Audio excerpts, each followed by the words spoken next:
What's up, dudes? Jeff Jones, Formula D, out here in Utah.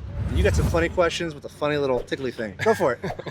Yeah, so how's Utah treating you? How's the layout of the track? How's it all going? Utah's treating me pretty good. Everyone here is pretty nice. Beautiful view right here. Weather's good.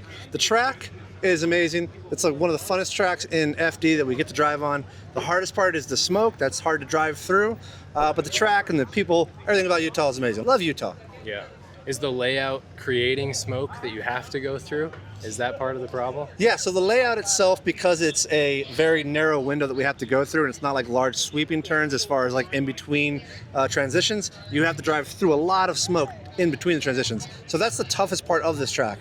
Staying out wide, maybe the second part that's hard, but you just dive bomb into it, a little bit left foot brake and just flow through it.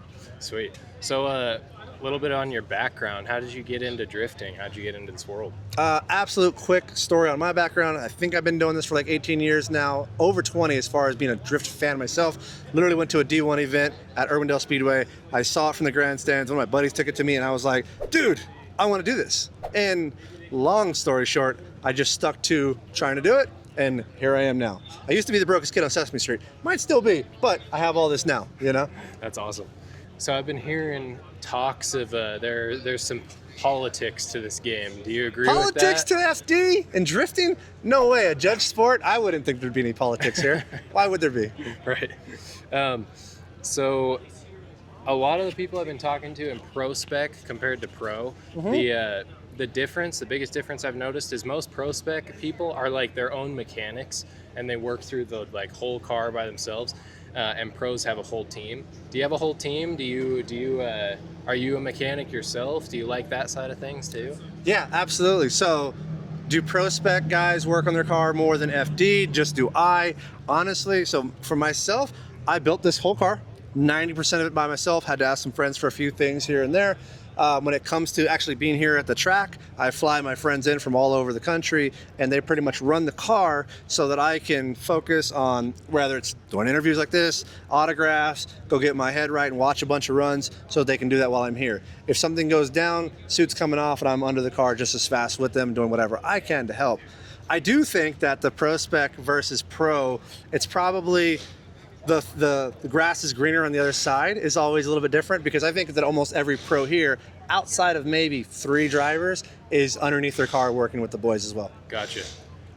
So as for the actual competition, do you yourself have a rival, so to speak, in the competition, or do you just take it as it comes? Do I have a rival? Let's see. I don't think that I've necessarily had one, but there's been boys that that I came from pro-am with, like JTP used to be one. Me and Ryan Little are from kind of the same area, SoCal. Rome used to be on my team and now he's got his own thing. I don't have anyone that's like a rival that we're always butting heads with. I think drifting's got so much camaraderie. It's just the dudes that we love to have fun with. There's almost more of the ticket for us. Right. Well, sweet.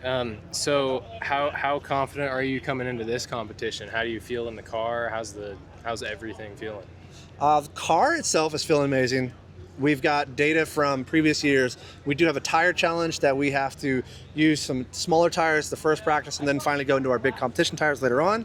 That's the only thing that's changing what we're doing. But confidence, pretty high. Feeling pretty good about this event. I like driving here, and I think when you're having fun, the confidence is always higher versus when you're not having fun. Right. So confidence of winning and kicking ass, through the roof because I'm having a good time. Awesome. And you talked about a data collection. How do you collect data in such a fast-paced sport? Like, you have computers in the car just always telling you everything going on? I'm kind of a noob to this whole world. So Sure.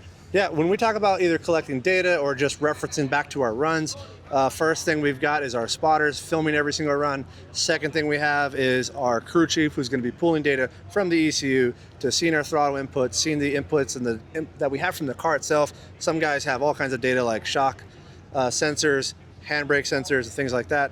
We keep it simple. We look at RPM versus throttle, and then you can even go a step further and look at G-forces. You can look at your actual track map layout. Some of the bigger teams do that kind of stuff. Gotcha. We just stick to the simple things.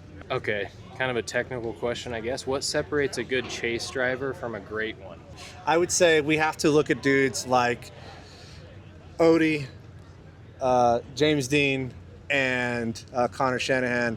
These guys obviously came into the sport and just started dominating in some ways. I think it's when they don't make a mistake after the lead drivers made their mistake, because you see a lot of lead drivers make a mistake and then the chase driver falls suit to that. Those guys seem like they're so calm and collective that they've already calculated their mistake and then corrected it for it.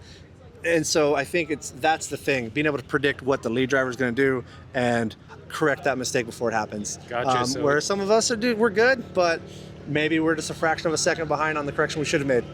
For what you just said about each like specific driver, is it like, could you, if you're up against one driver, can you know what they're going to do just because it's that driver, like it's that personal?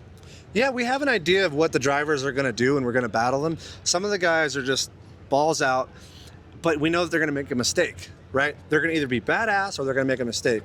And then some of the dudes are just so technical and just so robotic, like let's say either James Dean or Frederick Osbo. You know they're going to be very robotic. You know they're going to hit all the marks. They're actually almost easier to chase in some ways if you can keep up with them. But when you look at someone like Chelsea Denofa or some other dudes, they're going to throw you a wild card because of how hard they're going to toss it. You know they're badass, but they are going to change the game by just chucking that sucker in somewhere. And that's kind of a threat in some ways that makes that tougher. Right. And do you think that's a game in and of itself, like where they might like drive different in practice to competition? Yeah, is there a game? I don't think so. I think some of these dudes, they try their best and just mistakes happen. And that's not necessarily a game. It's just what happened in the moment. There are some guys that maybe change their run-up speed, and that may be because they felt uncomfortable going fast into the first zone.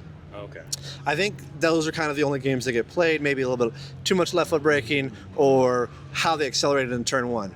But once you've gotten past that, most of the rest of the run is going to be the same for what they usually do. Gotcha. So in this modern age of having simulators and everything readily available, do you practice on a simulator more than in the actual car, or? Yeah, so I have a sim. It's a Fanatec 2.5 like club sport, so it's kind of an older one. I think it used to cost like $600 back in the day, but now it's like you pick that thing up for $200.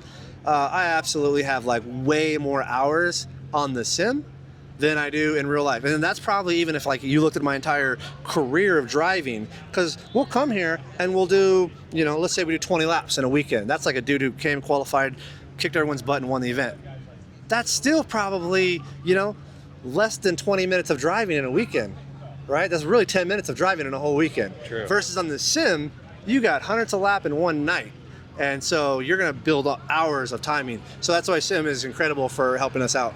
Right. And it's not exactly the same thing as being in the car, but would you say it's gotten pretty close? Yeah, it's definitely not the same because you don't have the momentum, things like that. But the eyesight and what you're looking for is a super big aid, and then you've got your hands in the wheel. Yeah, sim is one of the biggest keys that can help anyone out, right? So Formula Drift is constantly evolving. What trends do you think are shaping the sport right now? What do you think is making it grow bigger and getting more fans into it? Yeah, some of the things that are helping drifting get better is always going to be having more characters come in like LZ, right? He's been in it for a while already, but he's a big YouTube star. YouTube's getting bigger, and that brings more drifters into YouTubing, following suit with what he's did. That's creating more fan base. Drifting's been around longer, so you've got parents, you've got people who used to be kids now having kids, and their kids are getting grown up, right? The sport's been around 20 years, so these dudes are bringing in new fans. Those are huge things. You got guys like Vaughn, who is transferred over to off-road. He's like big at SEMA, rest in peace Ken Block, but all these brought in eyeballs to drifting, and so that's brought in so many fans. And then the next element is the sim racing is just escalating how good we can be and what we're doing. And so the more tools that we have, the more advancements that we get in our cars, the better that we can all be in racing with each other. Right, and that gets a lot of people into it because like sim racing is so much cheaper than building your own car and doing it.